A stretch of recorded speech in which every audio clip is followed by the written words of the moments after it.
In this episode, I'm going to make you dangerously confident. So let's get started. Uh, Made my own lane, no handouts here, vision too strong. Can't cloud it with fear, drop my past like a bad old habit. Now it's for only full speed, no static. I'm Lillian Victoria, once behind the scenes in Hollywood, now front and center building my own. This show is for leaders ready to take the wheel, drop the excuses, and go all in. The truth is, the road to success is paved with mistakes well handled. I'm not just here to motivate you, I'm here to get you moving. When I talk about confidence, it's not arrogant, it's not fake, but so certain in who you are. The world can't help but feel it. So this isn't fluff. This is the exact method that I use to help CEOs, entrepreneurs, and leaders rebuild their confidence after failure, rejection, divorce, layoffs, you name it. So let's unlock the boldest version of you right now. If you've been shrinking back, second guessing, hesitating, I want you to know something right now. It's not because you're not capable. It's not because you're lazy. It's because somewhere along the way, you started to believe that being safe was more important than being seen. Maybe you were criticized for being too much. Maybe someone told you to be more realistic. We've all heard that. Maybe life smacked you with failure when you were just starting to believe in yourself. So you dialed it down and called it humble. But what you really did was you dimmed your lights. And I know this because I lived it. I used to work behind the scenes in Hollywood, checking all the boxes, the titles, the network, the image, the people that I got to hang out with. But deep down, I was really hiding because my confidence was tied to how others perceived of me and not my own true identity. And the fact is, I really didn't even know what I want at the time. I didn't even know who I was. So here's the truth. No one is going to hand you confidence. It is built, it is not given. And the building starts the moment that you decide to show up. And you got to show up for you before you're ready and you're showing up over and over and over again. So let's talk about the formula to build self confidence. Self confidence does start with your own identity, who you are, what you are, and how you see yourself. You have to own who you are, even if the world hasn't validated yet. And I know this is the hard part because it's so easy to seek outside validation. But when you look at yourself and you can own it, now you're taking the power back. So I have a little exercise for you.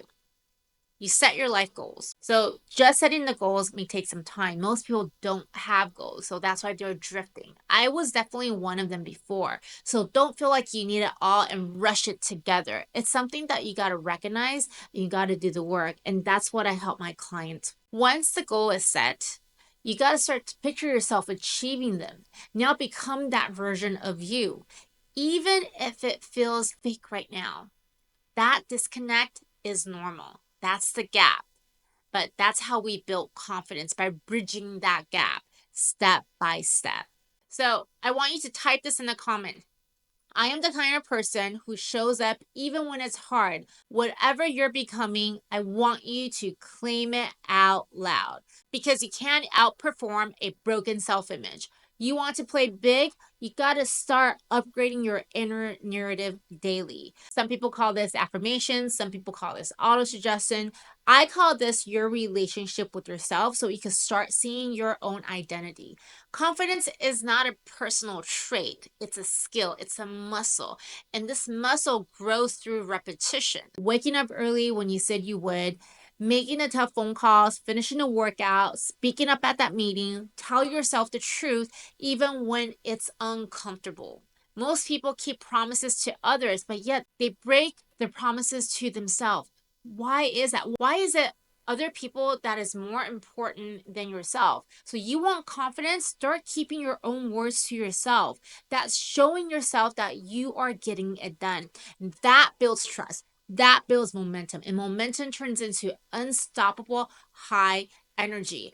You got to do it for you. Hey, So before we dive back, I just want to share something personal. I wrote a book called Own Your Path, inspired by the breakthroughs that I've seen in my coaching community. It's a simple, powerful guide to help you reconnect with who you really are and take clear steps towards a life that you want. The link is in the show notes, or you can visit my website if it speaks to you. The thing is, you're not going to stop being scared. You're just going to stop letting it decide who you become. So, controlled exposure means you choose discomfort and you're going to build immunity around it. Speak at that meeting when you have an idea, when you have an objection. Post that to shine your voice. Ask for that deal. Tell your story. Pitch to investors. Host your workshop, whatever that is. Because when you do what scares you on purpose, your brain starts reprogramming. Fear stops. This is when fear stops being the wall and it becomes a path. And here's the biggest reward. And I'm going to quote what my client says. I really need to take a telescope to look at where I was at and where I am right now, and not even recognizing the version of you that was scared to begin with. So the thing is, you just got to start. When you start, you're moving and you're building your confidence. This isn't woo woo. And this is neuroscience. Your brain's number one job is survival, not confidence. But when you take bold action, your nervous system starts to recalibrate. You stop flinching, you stop folding, you stop overthinking. Confidence become an identity. This is how real leaders are built, not by perfection, but by the practice under pressure. So if you're up for it, and I want to know in the comments, I have a challenge for you in the next 24 hours. So choose one fear and face it dead on. Even if you stumble, even if you make mistakes, just take action. It could be asking a stranger for help on the street. It could be making a phone call for someone that you intended to make, but you've been holding on for some whatever reason.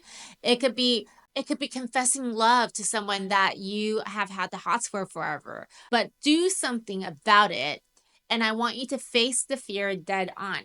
The thing is, once you do it, you'll realize what was so scary about it? Like, why was I holding myself back? If you got value from today's episode, your support will mean the world to me. If you share it with a friend who needs to hear this, my mission is to grow with you from 0 to 100 so we can all create our own version of an overnight success. Make sure to subscribe, leave a review, and connect with me on social. It's at Miss Lillian Victoria. In the next episode, I will be talking about the fear of failure. Remember, my goal is to get you moving.